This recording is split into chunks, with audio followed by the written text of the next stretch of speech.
publishers take this a step further by requiring their own launchers, which act as another layer of DRM by verifying ownership before allowing the game to run.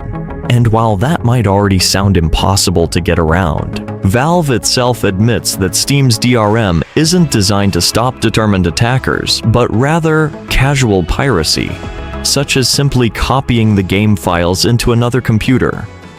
But in 2010, when Ubisoft introduced its always-online DRM system with Assassin's Creed 2, many believed the industry had finally found a real answer to piracy. The game constantly communicated with Ubisoft's servers, verifying whether the player was legitimate or not. On paper, it sounded almost impossible to crack. So you can imagine the surprise when a hacking group released a working crack just 9 days later. And the crack wasn't created by attacking Ubisoft's infrastructure. It was created by understanding how the game worked. Remember, the hackers already have the game's files. And somewhere inside that exe file is the code responsible for checking ownership. The challenge is finding it and removing it. That's where reverse engineering comes in. Using tools like OllyDbg, hackers can watch the game execute code in real time. Every function it calls, every decision it makes, and most importantly, the exact moment it verifies whether the player owns a legitimate copy of the game. Before they could get to that point, however, there's just one major problem.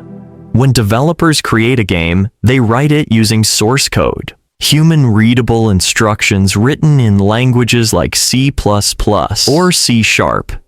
But before release, it's compiled into machine code, a language humans aren't supposed to understand.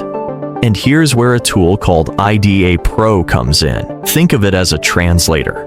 It takes that machine code and converts it into a format which humans can actually read and understand. By combining IDA Pro with a debugger, hackers slowly piece together the puzzle. They follow the ownership checks, trace the communication between the game and its launcher, and identify the exact sections of code responsible for authentication. Once they find those checks, the goal is simply to remove them and convince the game that the verification process has already been completed. And for publishers, this became a problem. And that's where Denuvo changed the game. Because every time a hacker opens a debugger or begins reverse engineering the game, Denuvo is already working against them. It fills the game with fake code paths, scrambled logic, and traps, making it much harder to reverse engineer. When the game is running, large sections of the code remain hidden and only become available when they're actually needed. For example, if you're in a cutscene, only the code responsible for that cutscene may be exposed. Enter a gunfight, and a different section becomes available instead. The game is only revealing small pieces of itself, while keeping the rest hidden. It can even generate a unique fingerprint tied to the player's hardware, making the protected copy more difficult to analyze. So, how do hackers get around that? Patience. A lot of patience. Every time Denuvo decrypts a small piece of code, hackers capture it and save it elsewhere. But because Denuvo only reveals the code needed for a specific situation, hackers may need to play through every mission, complete every ending, trigger every animation, and explore every corner of the game just to collect as many pieces as possible.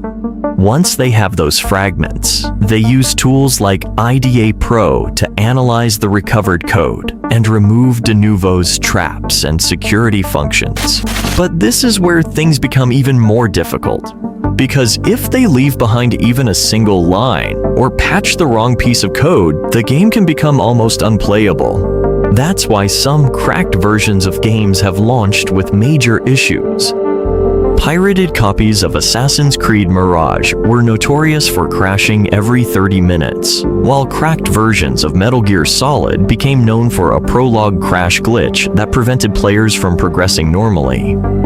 A cracked game that's filled with glitches isn't really a win for anyone. The hacker spent weeks, sometimes months, defeating one of the most sophisticated protection systems ever built. And the person who downloaded it still can't play it properly. Yet, despite all of this, piracy never disappeared. And after decades of fighting it, the industry still can't even agree on what piracy actually is. For some publishers, the answer is simple. Piracy is theft. Money that never reaches the developers who spent years building the game, but others see something very different. In 2011, Valve co-founder Gabe Newell said that piracy is almost always a service problem. His argument was that if a pirate can offer a game anywhere in the world at any time, with no region locks, then the pirate is simply providing a better service. And Gabe believed he'd already seen it happen. So, an example where that was really clear is Russia, right? Everybody in the United States knows that Russians are pirates. There's no point in making your product available in Russia, because all they'll do is pirate it. When the reality is that the pirates in Russia were actually doing a much better job than the games companies themselves in localizing the product and making it available. So if I wanted the product and I didn't want to wait 6 months to get the product, and if I wanted it in Russian, I was going to have to go to a pirate simply because I couldn't get it any other way. And as soon as the product became available at the same time that it was available in Australia or the UK or the United States, and it was localized in Russia, all of a sudden our piracy problems in Russia disappeared.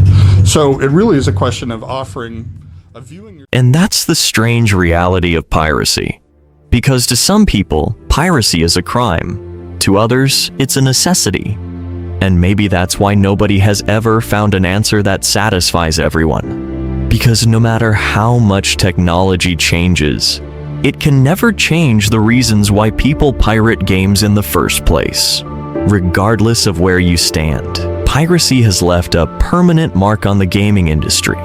It changed how games are protected, challenged what it really means to own a game, and even influenced the way publishers think about selling them. And maybe that's why this conversation has never really been about piracy alone, because for a lot of players, the decision doesn't begin with piracy. It begins with a price tag, with looking at a game you want to play and wondering whether you can really afford it. That question has become more important than ever over the past few years. Because the same industry that spent decades trying to stop people from stealing their games spent just as long figuring out how to make you comfortable paying more for them. And if that story sounds interesting to you, click the video on screen.